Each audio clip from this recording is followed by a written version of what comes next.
Hello guys! Hello! This is for Sagittarius. Sagittarius, welcome dito sa aking channel, Kapalaran 888. Kapalaran 888 guys. Alamin natin June general reading. Okay. Ano ba yung sasabihin ko sana?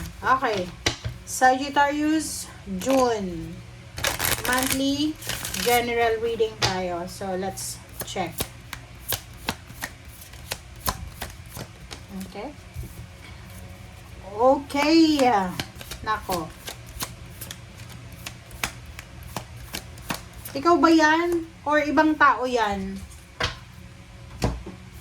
Ang barahang to nagsasabi sa'yo na may pagmamahal na parang one-sided lang. One-sided love. Okay? Ikaw lang ba to? Ikaw lang ba yung nagmamahal? Or may nagmamahal sa'yo, pero, or may nagkakagusto sa'yo, pero ayaw mo. So, please comment down below. So, another is possible din dito, na ngayong June,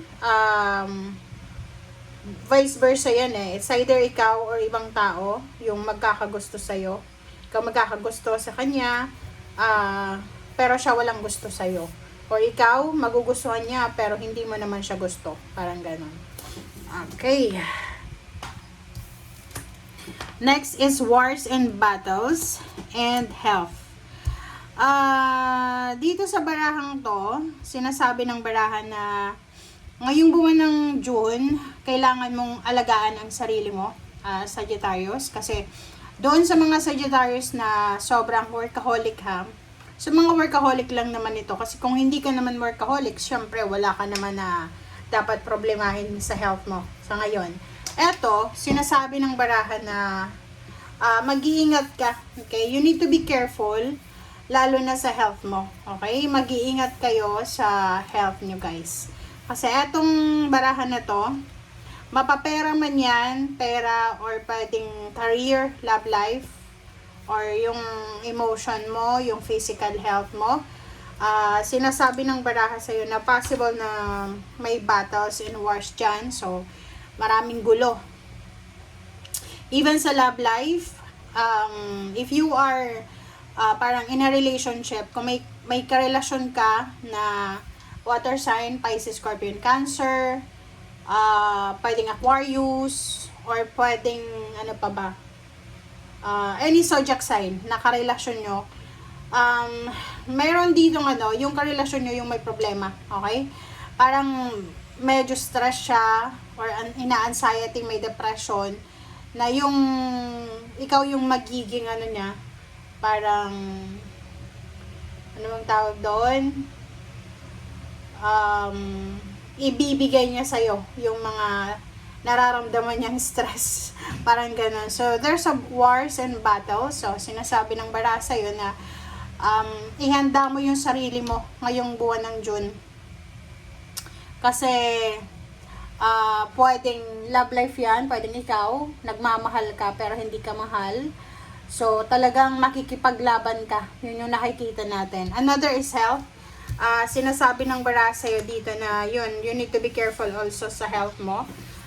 Kasi, possible na magkaroon kayo ng issue sa mga health nyo. Okay? Okay, Sagi.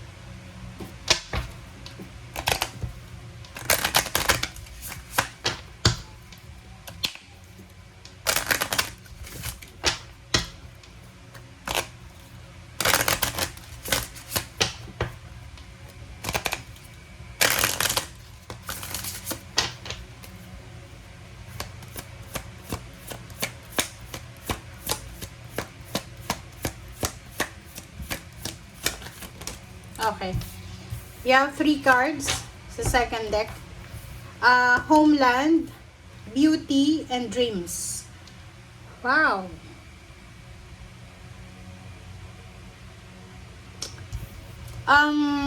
Ngayong buwan ng June, sinasabi ng bara sa'yo, Sagittarius, na kailangan mong makinig sa yung intuition. Yung intuition natin, minsan, nagdadala yan ng mga mensahe galing sa Panginoon, sa universe, sa mga angels and guides mo and sa helpers mo. So, kailangan mong kumbaga isulat every night yung mga napapanaginipan mo. Kasi pag pinagdugtong-dugtong mo yan, possible na may message ka na makukuha dyan. Dito naman kung lalaki ka, sa mga lalaki na Sagittarius, mag-iingat kayo guys kasi possible talaga na may tukso.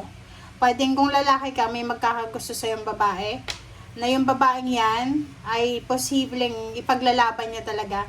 Gagawin niya ang lahat. It's either gayumain ka niya or pwedeng gawan ka niya ng hindi maganda, sa kanya ka lang. Okay? Next is homeland. Dito sinasabi na if you are OFW, kung OFW ka or nakatira ka malayo sa pamilya mo, sa parents mo, or sa homeland mo, possible na ikaw ay pauwi na. Okay? This is like, for example, vacation, or posibleng ito ay para sa mga OFW or medyo patanda na sila, 'di ba? Mga senior citizen na retired na sila, na they will settle down. Okay? Magse-settle sila sa lugar na kung saan sila lumaki. Parang gano'n. Like, halimbawa, ang tagal mo sa ibang bansa, nag-migrate ka na doon, tapos nagsawa ka na, kasi may edad ka na. So, ngayon, possible na umuwi ka na sa kung saan ka, saang lugar ka sinilang.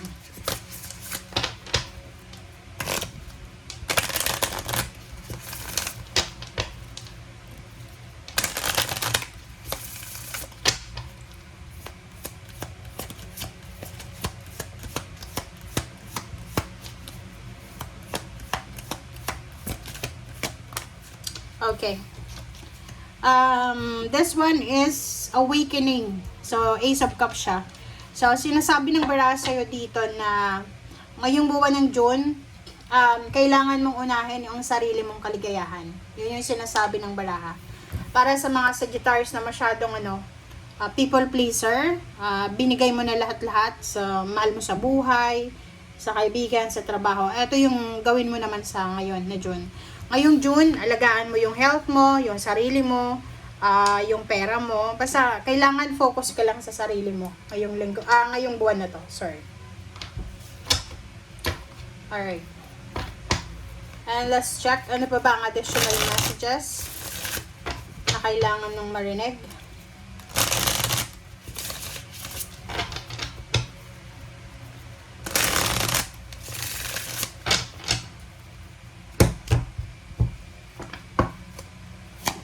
Okay.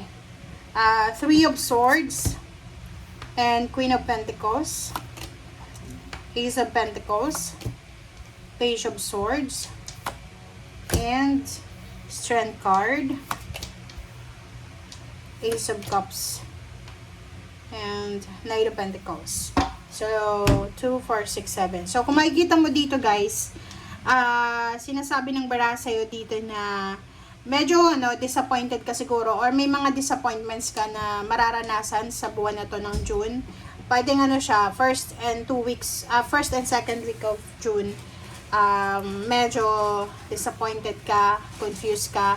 Yung Three of Swords kasi parang sinasabi ng baraha dyan na ang pakiramdam mo against the world ka, 'di ba? Everyone is parang kinakalaban ka ba? Yung parang trabaho, relationship, palaging ganon. Yung parang pakiramdam mo wala kang kakampi sa pamilya, sa relationship, yung parang ganon. So, sinasabi ng baraha sa'yo, especially sa pera, huwag kang masyadong ma-stress, okay? Kailangan mong alagaan yung mental health mo, physical health mo, well-being mo, okay?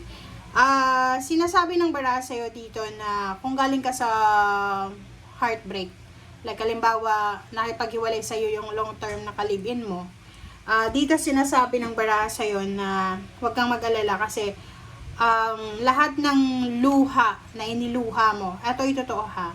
Kasi minsan, may mga tao na hindi naniniwala sa karma. Sa baraha mo nakikita ko, yung pain and heartaches mo dito, yung sakit na naranasan mo, na experience mo, ang kapalit daw niyan is financial stability. Yung Queen of Pentacles. Kapalit niyan is either bagong trabaho, bagong source of income, physical health, recovery, new love life, or pwedeng mga financial support. So, kung ikaw ay isa sa mga Sagittarius na marami kang pinagdaanan na problema na pwedeng nagbigay sa'yo ng parang feeling mo, wala nang pag-asa, diba? But, dito sa barahang to, ito ay para sa'yo. Na sinasabi ng barahan, lahat ng pinagdadaanan mong hirap, may kapalit yan. Na tagumpay, na sarap, may kapalit yan na kaginhawahan. Okay? Thank you guys. Bye!